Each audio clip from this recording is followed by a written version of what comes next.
परमात्मा के कृपा से बंदी छोड़ के कृपा से आज कंपनी में कभी प्रकट दिवस के उपलक्ष्य में ये भव्य प्रोग्राम रखा गया है। बहुत बड़े भाग हैं उन जीवों के जो इस मूल ज्ञान को अपने पूरे जीवन काल में एक बार भी सुन पाते हैं, और उससे भी बड़े भाग होते हैं उन जीवों के जो इस मूल ज्ञान को थोड़ा सा भी समझ पाते हैं। क्योंकि सुनना आसान है, लेकिन इसको समझना बहुत मुश्किल है। जिसमें परमात्मा की कृपा होती है केवल वही इस मूल ज्ञान को सुन और समझ पाते हैं, क्योंकि ये सबकी समझ में नहीं आता। ये ऐसा ज्ञान है जिसके लिए बहुत ज्यादा विवेक की जरूरत पड़ती है। बहुत ज्यादा विवेक होगा तभी ये ज्ञान समझ में आएगा, अन्यथा ये समझ में आने वाला नहीं है। चाहे सारी उम्र सुनते रहो, क्योंकि ये वो ज्ञान नहीं है ये मंदिर जाओ, पूजा पाठ करो, मस्जिद जाओ, नमाज पढ़ो, गुरुद्वारे जाओ, चर्च जाओ, वहां पूजा पाठ करो, ये वो ज्ञान नहीं है। ये ज्ञान है आत्मा का ज्ञान, क्योंकि बाकी सारी चीजें हमें खुली आंखों से दिखाई देती हैं। मंदिर दिखता है, मस्जिद दिखता है, गुरुद्वारा दिखता है, चर्च दिखता है, ग्रंथ दिखते हैं, पूजा पाठ सब दिखती है, लेकिन जो आत्मा है वो हमें इन आंखों से नहीं दिखाई देती। अब जो चीज दिखाई नहीं देती उसकी पूजा करना, उस पर विश्वास करना, उसको परमात्मा मानना, ये बहुत मुश्किल है। क्योंकि हर इंसान देखने दिखाने वाली चीज के ऊपर तो विश्वास कर सकता है, लेकिन जो चीज आंखों से दिखती नहीं है उस पर जल्दी विश्वास नहीं करता। लेकिन मालिक की कृपा हो जाए, बंदी छूट की दया हो जाए, तो जो चीज नहीं दिखाई देती है, जिसे आत्मा कहते हैं, उस पर भी पूरा विश्वास बनता है और उसकी भी भक्ति बनती है। तो आज ये मूल ज्ञान का सत्संग शुरू करने से पहले परम पिता परमात्मा के नाम पे जयकारा लगाएंगे और फिर सत्संग शुरू करेंगे। बोलिए परम पिता परमात्मा की, सतगुरु बंदी छोड़ कबीर साहिब की, सतगुरु मदनपति साहिब की, सतगुरु दुल्लभपति साहिब की, रामलालपति साहिब की, सतगुरु राम सेवक साहिब की, सतगुरु वैरागपति साहिब की, कल्याणपुर धाम की, सभी हंसों की, पंडाल में आए से भक्तों की, इनके माता पिता गुरुदेव की, इनके बाल गोपाल की, इस्लाम बस्ती की, आज के आनंद की, सकल हंसो बंदगी, साहेब बंदगी सब। बोलिए नितिन साहेब की।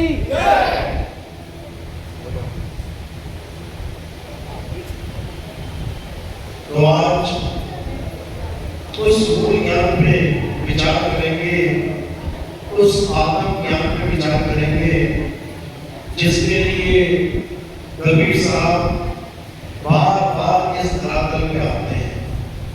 हम जीवों को जगाने के लिए, हम जीवों को समझाने के लिए वो परम पिता परमात्मा इस मृत्यु लोक में, इस काल की नगरी में, इस मौत के संसार में बार बार आते हैं हमें जगाने के लिए। और क्या कहते हैं कि इससे पहले कि तेरी मृत्यु आ जाए, हे जीव, इससे पहले तेरी मृत्यु आ जाए तो अपने स्वरूप को जान जा, तो अपने आत्म तत्व को पहचान जा, तो अपने यथार्थ स्वरूप को समझ जा। क्योंकि एक बार मृत्यु आ गई इंसान चोरे में तो 1,84 बार जन्मना पड़ेगा, बार बार जन्मना मरना पड़ेगा। किसी इंसान जन्म में अगर कल्याण नहीं हुआ तो 84 लाख योनियों में बार बार जन्म के मर के महादुख पाना पड़ेगा और उन 84 लाख में 1% भी चांस नहीं है कि किसी का कल्याण होता है। इंसान जन्म में तो कल्याण होने का चांस है। क्यों? क्योंकि अपने यथार्थ स्वरूप को जान सकता है, अपने आत्म ज्ञान को पहचान सकता है, अपने आत्म तत्व को जान सकता है। ये मनुष्य उस ज्ञान को प्राप्त कर सकता है। लेकिन अगर ये मनुष्य जन्म खत्म हो गया, उसके बाद सांप, बिच्छू, मक्खी, मच्छर, खटमल, घोड़े, घड़ियाल, शेर, चीते, भालू ये मूल ज्ञान को प्राप्त नहीं कर सकते, ये आत्म ज्ञान को नहीं जान सकते, ये उस परम तत्व को नहीं पहचान सकते। फिर ये शिकारी बने बेसानी हो। शेर चीता बन गए तो रोज शिकारी करते रहो, दौड़ाते रहो इन लोगों को, और तुम्हें दौड़ाना पड़ेगा, तुम नहीं बन जाओगे। आज जो इंसान बने बैठे हो तो इसका फायदा उठा लो, इस जन्म को सफल बना लो, इस जन्म को बर्बाद मत करो। इन जंतर मंतर, इन पूजा पाठ में, इन मंदिर मस्जिद गुरुद्वारों में आत्मा के ज्ञान को समझो, आत्म तत्व को पहचानो। शुरुआत के लिए मंदिर मस्जिद गुरुद्वारे ठीक है, अच्छी बात है, लेकिन अंत इसमें नहीं होना चाहिए। अंत का होना चाहिए आत्म ज्ञान में, अंत का होना चाहिए अपने स्वरूप बोध में।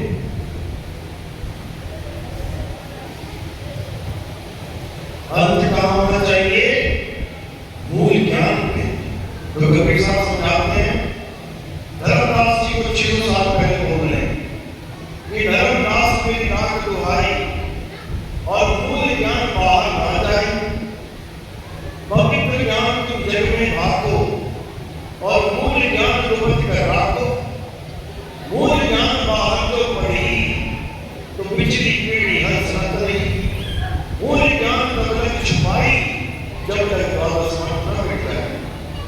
यानी दो प्रकार का ज्ञान संसार में, एक पवित्र ज्ञान और एक मूल ज्ञान।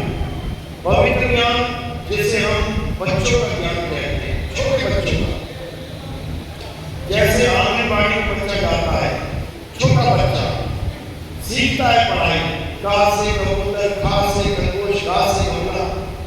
पढ़ाई ये भी है, पढ़ाई ये भी है, लेकिन ये बड़ी पढ़ाई नहीं है, ये पूर्ण पढ़ाई नहीं है, ये शुरुआती ज्ञान है। इसी प्रकार जितना भी ज्ञान हमें संसार में मिलता है, हमें समाज में मिला, हमें परिवार में मिला, हमें किसी पंडित जी से मिला, हमें किसी मौलवी से मिला, हमें किसी पादरी से मिला, हमें किसी सिख सरदार जी से मिला, ये सारा ज्ञान पवित्र ज्ञान कहलाता है। यानी वो हमें संदेशा देंगे कि भाई पूजा किया कर, पाठ किया कर, मंत्र किया कर, जाप किया कर, भगवान का नाम जपा कर। तो ऐसा ज्ञान लेके हमें पवित्र ज्ञान तो प्राप्त हो जाता है, लेकिन मूल ज्ञान ये प्राप्त नहीं होता, क्योंकि मूल ज्ञान बिल्कुल अलग ज्ञान है। मूल ज्ञान बिल्कुल अलग, इस पवित्र ज्ञान से बिल्कुल अलग है।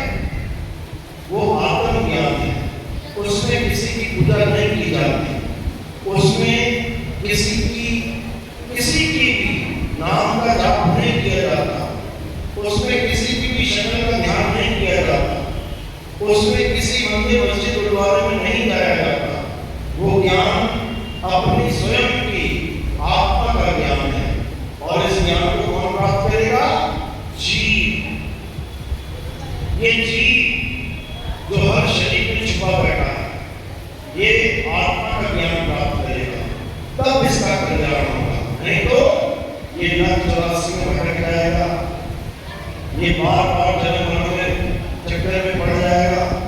इसीलिए कबीर साहब समझा रहे हैं, लाख 84 भुगत के अब पौधे हटके आए, और अब की पासा ना पड़ा तो फिर 84 जाए, बस एक जन्म मिला है, उसमें से भी समझ लो 50%, 60%, 70, 80 और कुछ का तो 90% गुजर चुका है। बाल सफेद हो गए हैं, शरीर में चेहरे पे झुर्रियां पड़ गई हैं, खाल लटक गई है, दांत टूट गए हैं, कानों से सुनना कम हो गया, आंखों से देखना कम हो गया। समझ लो 60-70% जीवन निकल गया। अब कुछ साल बचे, चंद साल। अगर इन चंद सालों में भी तुमने आत्मा का ज्ञान प्राप्त नहीं किया तो मेरे भाई ये अनमोल जन्म बर्बाद हो जाएगा, ये मनुष्य जन्म बर्बाद हो जाएगा। इसलिए जो पूजा पाठ आज तक करी ठीक है, अच्छी बात है कर ली, लेकिन अब आगे बढ़ना है।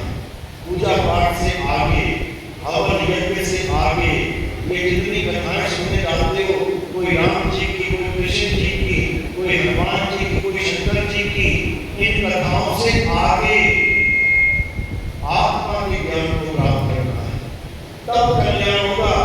नहीं तो कुत्ता बिल्ली बकरा सुअर बनने के लिए तैयार रहो। देखो बने हुए, देखो गलियों में सुअर घूम रहे, किसने बनाए? अरे ये भी इंसान थे कभी, इनको भी कोई गुरु मिला था कि आत्मज्ञान को समझ ले, अपना जन्म सफल कर दे, कल्याण कर दे, नहीं तो सुअर बना दिया जाएगा। तब वो भी सोचते थे अरे जाते थे, किसने देखा हमें सुअर कौन बना देगा? वो बने हुए नालियों में भटक रहे, गंदगी खा रहे। यही हाल हमारा भी हो सकता है अगर हमने अपना जन्म नहीं संवारा तो, अगर हमने आत्मज्ञान को नहीं प्राप्त किया तो हमें भी 84 में जाना पड़ेगा, क्योंकि सबके लिए नियम एक जैसा है, एक जैसा। सबकी घड़ियों में 12 के बाद एक ही बचता है, सबके लिए एक नियम है। तो जैसे एक से चलते चलते 12 पे पहुंच के फिर एक शुरू हो जाता है, इसी प्रकार जीरो से चलते चलते फिर 84 लाख योनियां भ्रमण करते करते आज इंसान बने बैठे हुए, और ये इंसान जब खत्म हो गई फिर वहीं से शुरू हो जाएगा। तो इसलिए अब उस ज्ञान को समझना है, उस ज्ञान को जानना है जिससे हमारा कल्याण होगा। कबीर साहब कहते हैं कि जब तक भेदी सत्पुरुष तेरे जीवन में नहीं आ गया तब तक तेरा जन्म सफल नहीं हो सकता। तो आज भेदी गुरु और जपी तपी सन्यासी गुरु, इन दोनों में क्या भेद है इसको समझेंगे, इन दोनों में क्या फर्क है इसे समझेंगे। तो भेदी गुरु क्या होता है? जो तुम्हें तुम्हारी आत्मा का, जो तुम्हें तुम्हारे स्वरूप का, जो तुम्हें तुम्हारे तत्व का भेद बता दे, उसे भेदी गुरु कहते हैं। और जपी तपी सन्यासी क्या होता है?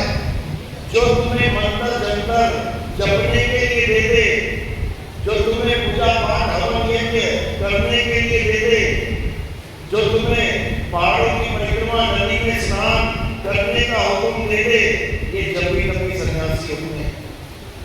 तो कबीर साहब जपी तपी सन्यासी से बचने का संदेशा देते हैं, बचने का। कहते घर घर मंत्र वेद फिरत हैं, ये माया के अभिमाना और गुरुआ सहित शिष्य सब बूढ़े, अंतकाल पछताना, साधो देखो ये जगमोहरा। कह रहे हैं घर घर मंत्र वेद फिरत है। अभी कौन सा गुरु है? जो मंत्र देता है। हिंदू है तो राम राम जपने को दे देगा, राधे राधे जपने को दे देगा, हरे कृष्णा ओम नमः शिवाय जपने को दे देगा। मुसलमान है तो अल्लाह अल्लाह जपने को दे देगा। सिख है तो वाहिगुरु वाहिगुरु जपने को दे देगा। ईसाई है तो हालेलुया जपवाएगा। यानी ये जब भी गुरु कोई ना कोई मंत्र देके तुम्हें इन्हीं मंत्रों के सामने छोड़ दे, जपते रहो तब तक जब तक मौत ना हो जाए। मृत्यु के समय तक, अंत समय तक इन नामों को जपते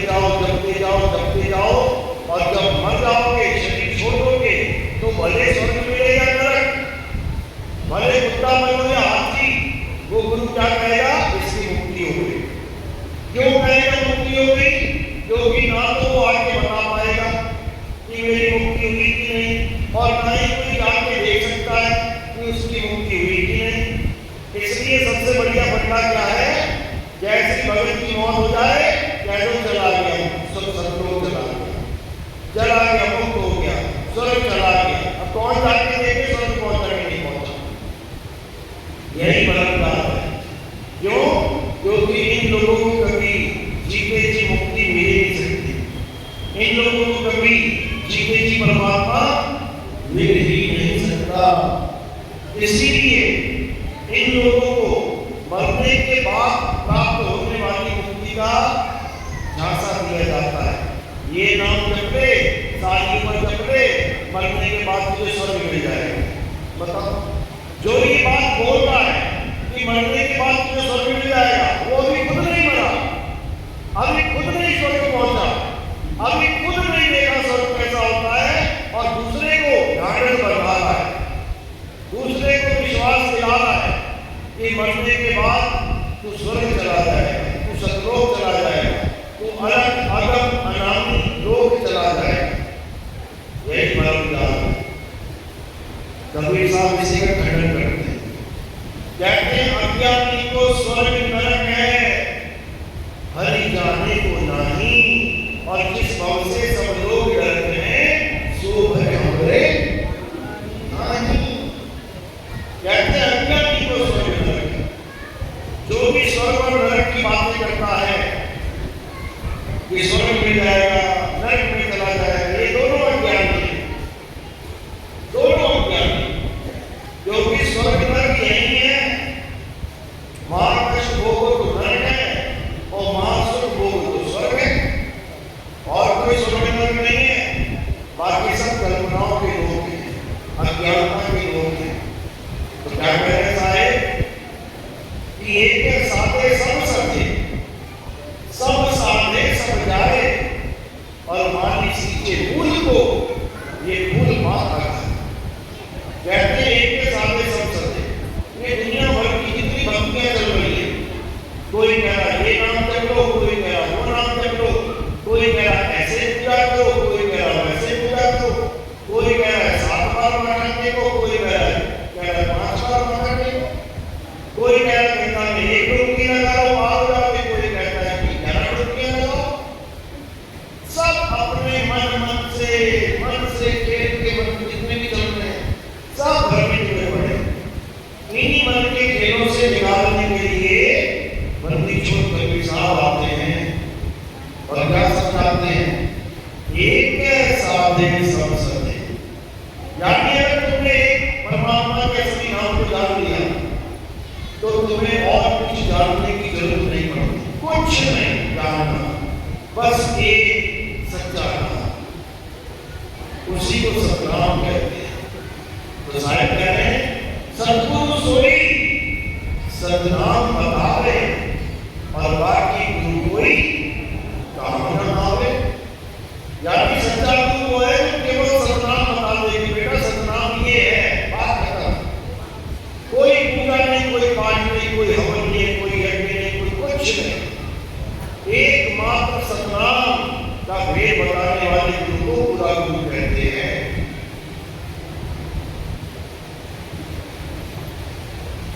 तो क्या कह रहे हैं, सोई गुरु पूरा कहावे, जो 2 अक्षर का भेद बतावे, एक छुड़ावे एक लखावे, तब प्राणी निज घर को जावे। कहते सोई गुरु पूरा कहावे। पूरा गुरु वो है जो 2 प्रकार के अक्षरों का भेद बता दे। पहले प्रकार का अक्षर 52 अक्षर, ये मुंह से बोले जाने वाले सारे अक्षर, आ आ ई उ ए ए का खा गा गा, ये सारे अक्षर किसने बनाए? इंसानों ने बनाए। किसने अक्षरों से शब्द बनाए? इंसानों ने बनाए। 2 या 2 से ज्यादा अक्षरों को मिला के शब्द का विस्तार होता है, शब्द की रचना होती है। तो इन अक्षरों को किसने बनाया? इंसान ने। अक्षरों को मिला के शब्द किसने बनाया? इंसान ने। शब्दों को मिला के वाक्य किसने बनाया? इंसान ने। और वाक्यों को मिला के पैराग्राफ किसने बनाया? इंसान ने। पैराग्राफों को मिला के बड़े बड़े ग्रंथ किसने बनाए? इंसान ने। इंसान ही बना रहा है, लेकिन जिस चीज को बना रहा है उसको बड़ा और खुद को छोटा मानने लगा। मूर्तियां कौन बना रहा है? इंसान। खुद को छोटा, मूर्ति को बड़ा समझ रहा है। मंत्र कौन बना रहा है? इंसान। खुद को छोटा, मंत्रों को बड़ा समझ रहा है। मंदिर, मस्जिद, गुरुद्वारा, चर्च कौन बना रहा है? इंसान। खुद को छोटा, मंदिर, मस्जिद, गुरुद्वारा को वहां तक लेकर आएगा। ये इंसान कौन बना रहा है? इंसान। खुद को छोटा और तीन इंसान को बड़ा मान रहा है। बस यही भ्रम है। इसी भ्रम को तोड़ने के लिए सद्गुरु कबीर साहब इस संसार में आते हैं। क्या कहते हैं? अरे ब्रह्म बराकी कहां से आया? ब्रह्म बराकी जहां से आया और वेद बराकी जितने माया। एक ही लाइन में निबड़ा कर दिया। कहते वेद बड़ा है जब वेदों की रचना करने वाला बड़ा है। जिसने वेदों को बनाया है सोचो वो कितना बड़ा होगा। वेद तो उसकी एक रचना मात्र है। तो कह रहे हैं ईवन बड़ा की जीवन माना, राम बड़ा की राम नहीं जाना। ब्रह्म ब्रह्म कबीरा फिरे उदास, और तीर्थ बड़ा या तीर्थ का दास। कह रहे तीर्थ बड़ा है या तीर्थ का दास। अब दास कौन है? ये इंसान को बोला गया है। तीर्थ का दास कौन है? इंसान है। लेकिन ये खुद को छोटा और तीर्थ को बड़ा मानने लगा। ये खुद को छोटा और तीर्थ के आगे माथा टेक कर उसको बड़ा बना के बैठा हुआ है। ये अपनी आत्मा को न जान के नाशवान पत्थरों को भगवान बना के बैठा हुआ है। ये अपने आत्मा तत्वों को न जान के इन 5 तत्वों की पूजा करने में लगा पड़ा है। अग्नि की पूजा करता है, वायु की पूजा करता है, जल की पूजा करता है, धरती की पूजा करता है, आकाश की पूजा करता है। इन 5 नाशवान तत्वों की पूजा करता है। और जो आत्म तत्व अपने पास विराजमान है, जो आत्म तत्व अविनाशी अपने पास विराजमान है, उसको जानता करने तो कैसे पैदा होगा? कभी नहीं होगा। तो सारे समझा रहे हैं कि अगर परमात्मा को पाना है तो प्राण ढूंढना पड़ेगा। इस नाशवान संसार में नहीं है परमात्मा। परमात्मा तुम्हारी आत्मा में विराजमान है। कैसे विराजमान है? कहते ज्योतिर्मयी तेज है और जीव चकमक में आग, और तेरा साईं तुझ में है। जाग सके तो जाग। क्योंकि जब तक हमें ये नहीं पता कि परमात्मा कहाँ है, तब तक हम उसको ढूंढ भी नहीं सकते। इसलिए बार बार यही समझाया जा रहा है कि तेरा साईं तुझ में है, जाग सके तो जाग। लेकिन हम अपने साईं को जान नहीं पा रहे, वो कहाँ है, और इस नाशवान संसार में दौड़ लगा रखी है। तो अब साईं क्या कहते हैं कि ये सारी दौड़ खत्म कर, ये सारा भ्रम खत्म कर, और क्या कर? उस सत्य को जान जो तेरी आत्मा में विराजमान है। अब आत्म ज्ञानी बन जा, अब आत्म ध्यानी बन जा, अब आत्मा को पहचान, आत्म तत्व को जान। यही गीता में समझाया गया कि हे अर्जुन, जो अपनी आत्मा में रमण करते हैं, जो अपनी आत्मा में तृप्त हैं, जो अपनी आत्मा में संतुष्ट हैं, उनके लिए कोई धार्मिक कर्म कर्तव्य लागू ही नहीं होता। यानी इस सारे संसार से पीछा छुड़वा के क्या करना है? आत्मा को जानना है।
ये घोड़ी, फिर ये बोलेंगे अभी तो नामों से याद कर रहे तुम्हें, उसके बाद जब तुम भैंस बनाते जाओगे तो कहेंगे भैंस खड़ी है, नाम नहीं रखेंगे तुम्हारा।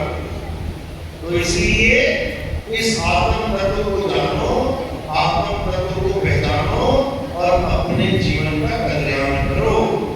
अगर इस जन्म में कल्याण नहीं हुआ तो बहुत दुविधा में पड़ जाओगे।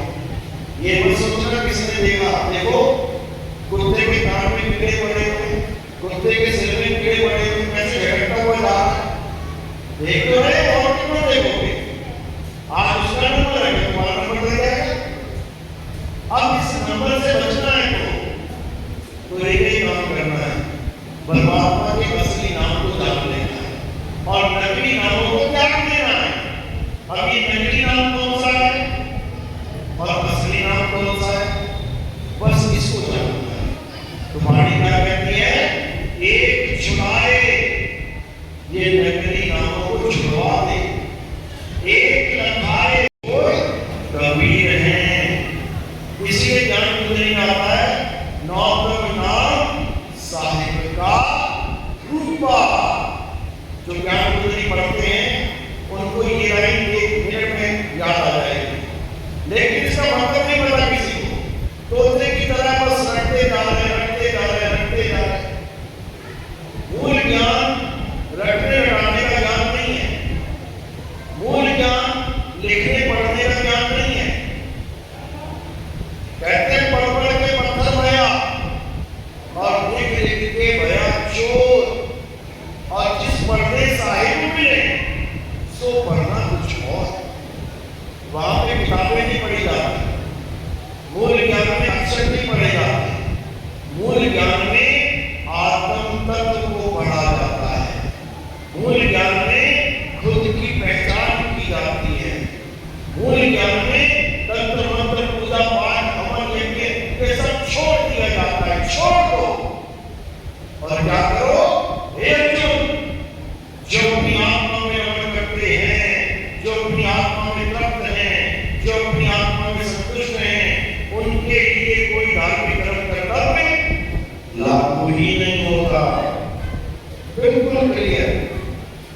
कभी साहब भी एक समझा रहे हैं, कह रहे जितने भी जाप है छोड़ दो, जो भी अजमा जाप कर रहे हो छोड़ दो, जो भी अनंत नाम सुन रहे हो छोड़ दो, और क्या करो, कहते हैं जाप मरे अजमा मरे, अनहद भी मर जाए, और सुरत समाए शब्द में वाको काल ना आए। अब ये सुरत समाए शब्द में का क्या मतलब है, इसका वही मतलब है जो गीता समझा रही है, हे अर्जुन अपनी आत्मा में रमण कर। आत्मा यानी जीव नहीं, कुछ लोग आत्मा को जीव मान बैठते हैं कि आत्मा जीव है, बिल्कुल नहीं। आत्मा अजन्मा है, शाश्वत है, अडोल है, अबोल है, अकेय है, अनाम है, अचल है, सदा स्थिर रहने वाला है। ये आत्मा ही सत्य सनातन है। इस सत्य सनातन को जानना है, इन मंत्रों जंत्रों को नहीं पकड़ना। लेकिन ये बात किसी के समझ में आती नहीं, सोचते हैं कि मंत्रों को छोड़ दिया तो भगवान को ही छोड़ दिया, बस यही अज्ञान है।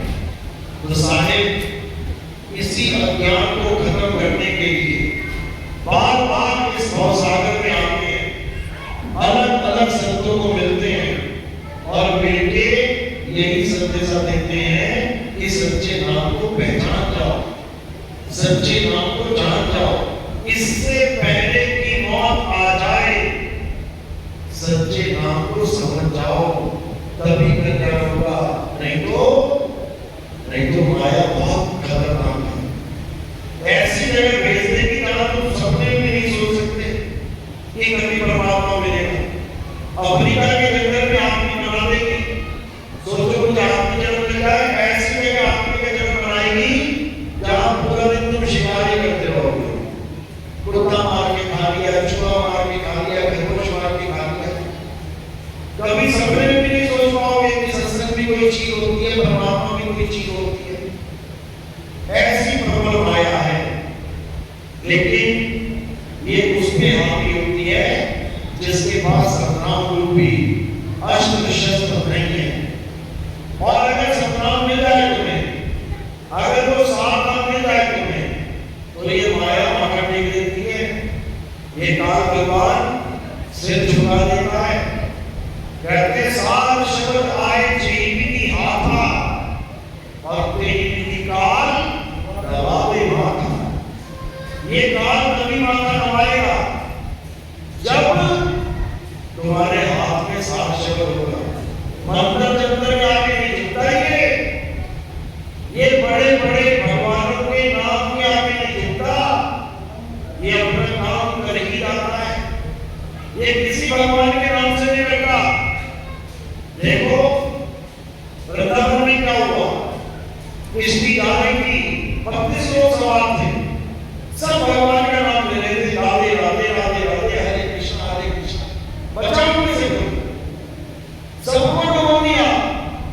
वो जो बेचारे बच्चे थी उन लोगों ने बचाया, नाम नहीं बचा पाया, भगवान का नाम किसी को नहीं बचा पाया। किसने बचाया? इंसान ने इंसान को बचाया, आत्मा ने बचाया। लेकिन इतनी बात समझ में नहीं आ रही है। आप भी सोच रहे हैं भगवान का नाम लेके तो मौत भी टल जाएगी, किसी की नहीं टलेगी, टल ही नहीं सकती, वो तो अपना काम करेगी।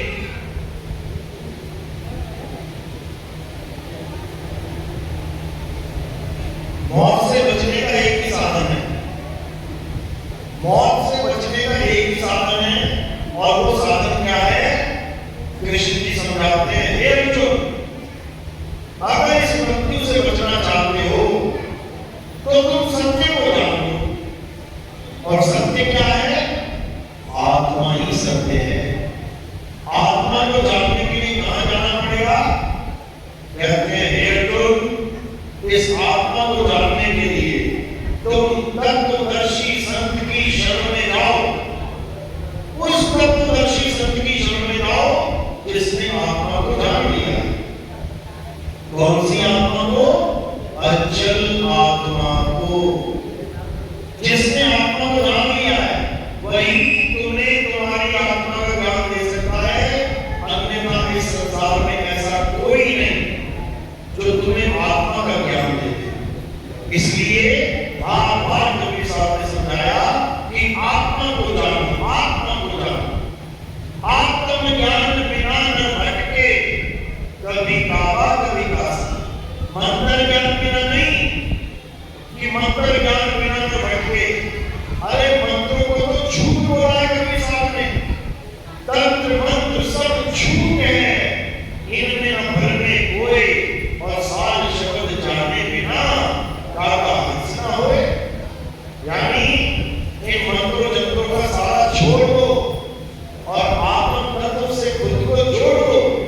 तुम्हारी आत्मा की वजह से ही सारे मंत्र निकल रहे हैं, तुम्हारी आत्मा की वजह से ही सारे नाम निकल रहे हैं, तुम्हारी आत्मा की वजह से ही सारे अक्षर निकल रहे हैं। और निकलने वाले अक्षरों को छोड़ो और जिसकी वजह से निकल रहे हैं उसको समझ लो, 101% कल्याण हो जाएगा। मेरी बात समझ में आ रही है? किस किस का याद कर दो, बहुत अच्छी बात है, क्योंकि जब तक ज्ञान समझ में नहीं आए तब तक कल्याण नहीं हो पाता। इसलिए मूल ज्ञान को अच्छे से समझना है। ये पक्षपात वाला ज्ञान नहीं है कि मैं हिंदू हूं तो मैं इस ज्ञान को नहीं सुनूंगा, मैं मुस्लिम हूं मैं इस ज्ञान को नहीं समझूंगा, मैं सिख हूं ईसाई हूं। मूल ज्ञान से हमने क्या लेना है? मूल ज्ञान किसी धर्म विशेष का ज्ञान नहीं है कि हिंदुओं का ज्ञान है, मुसलमानों का ज्ञान है, सिखों या ईसाइयों का ज्ञान है। मूल ज्ञान सबका साझा ज्ञान है। हिंदू को भी मूल ज्ञान चाहिए, मुसलमान को भी मूल ज्ञान चाहिए, सिख ईसाई को भी मूल ज्ञान चाहिए। बिना मूल ज्ञान के किसी की मुक्ति नहीं हो सकती। क्योंकि मूल ज्ञान आत्मज्ञान है। किसके पास आत्मा नहीं है? हिंदू के पास आत्मा है, बिल्कुल है। तो हिंदू हो के आत्मा का ज्ञान समझे। मुस्लिम के पास आत्मा है, बिल्कुल है। तो मुस्लिम हो के आत्मा ज्ञान समझे। सिख ईसाई के पास आत्मा है, बिल्कुल है। तो सिख ईसाई हो के आत्मा का ज्ञान समझे। चारों को एक होने से कोई नहीं रोक सकता। अगर इस मूल ज्ञान को समझ ले तो चारों धर्म एक हो जाएंगे। अगर इस मूल ज्ञान को समझ ले तो, और अगर इस मूल ज्ञान को नहीं जाना तो लड़ते रहो, मरते रहो, झगड़ते रहो। कभी तलवारें निकल आती हैं, कभी गोलीबारी होने लग जाती है, कभी लड़ाई होने लग जाती है। बिना मूल ज्ञान के हाहाकार मचेगा इस संसार में। इस संसार में जितने भी युद्ध होते हैं वो धर्म युद्ध होते हैं। एक धर्म दूसरे धर्म वालों पर अटैक कर देता है। कभी यहूदी अटैक कर देता है ईसाइयों पे, कभी ईसाई अटैक कर देता है मुस्लिमों पे, कभी मुस्लिम अटैक कर देता है हिंदू पे, कभी हिंदू अटैक कर देता है सिखों पे।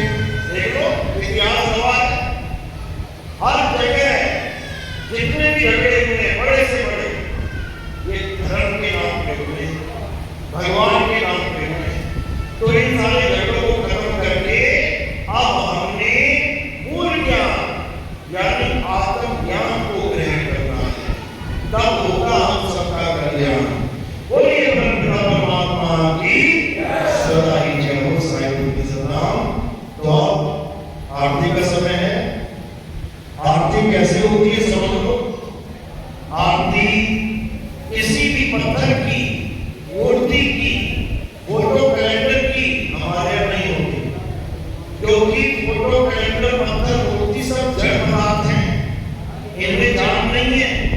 ये ना बोले, ना डोले, ना खाए, ना पिए, ना चले, ना कुछ नहीं कर सकते। ये जैसे पढ़े, जैसे पढ़ा पड़ा होता है वैसे पढ़े हैं। तो आगे इधर लो हो गया काम, नहीं बोले तो नहीं पढ़े। तो हमारे यहाँ आत्मा की आरती है। कैसे होती है? थोड़े से फूल उठाने और मेरे सिर के ऊपर रख देने। सिर के ऊपर क्यों रखे? क्योंकि पैर के अंगूठे से लेके सिर की चोटी तक ये क्या दिखाई दे रहा है? नाशवान शरीर। हमारे यहाँ नाशवान शरीर की पूजा भी नहीं होती है। ये फूलों को हमने कहाँ रखा? नाशवान शरीर से परे। तो ये किसको समर्पित हो जाता है? ये आत्मदेव को समर्पित हो जाता है। हमारे यहाँ आत्मा की पूजा होती है, आत्म तत्व की पूजा होती है। तो सिर के ऊपर फूल रखने और कोई प्रचार प्रसार में योगदान करना चाहेगा, सेवा में योगदान करना चाहेगा, तो वो केवल चरणों में रखना। उस सेवा से हम क्या करते हैं? हमारा प्रोग्राम टीवी में भी आता है। आप सुबह सुबह टीवी चैनल खोलना, 6:45 बजे बैठा है। आप साधना टीवी और ईश्वर टीवी ये दोनों पे आप जब देखोगे तो शुरू में बाबा लोग काफी आएंगे। एक बाबा आया, घंटा बोल के चला गया, दूसरा बाबा आया, घंटा 2 घंटा बोल के चला गया, तीसरा बाबा आया, घंटा 2 घंटा बोल के चला गया। क्या बोलते हैं ये तुम्हें समझाते हैं, घंटा को समझाते हैं कि परमात्मा को पाना है तो नाम जपो, नाम जपो, नाम जपो। अब इतना बोल के बाबा चला जाता है, देखने में मैं आ जाता हूँ और मैं क्या कहता हूँ? परमात्मा को पाना है तो नाम छोड़ो, नाम छोड़ो, नाम छोड़ो और आत्म तत्व से खुद को जोड़ो।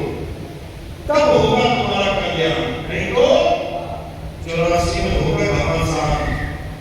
देख लो चैनल खोल के, मगरमच्छ कहीं भैंसों के साथ घमासान कर रहा है। भैंस पानी पीने गई, मगरमच्छ ने पकड़ लिया, अब पानी में घमासान चल रहा है। कहीं शेर ने किसी हिरण को पकड़ लिया, वहां घमासान चल रहा है। किसी तेंदुए ने कहीं सुअर को पकड़ लिया, वहां घमासान चल रहा है। सारी उम्र घमासान ही चलता रहेगा। चूहा बन गए तो बिल्ली से घमासान होगा, बिल्ली बन गए तो कुत्ते से घमासान होगा, कुत्ता बन गए तेंदुए से घमासान होगा,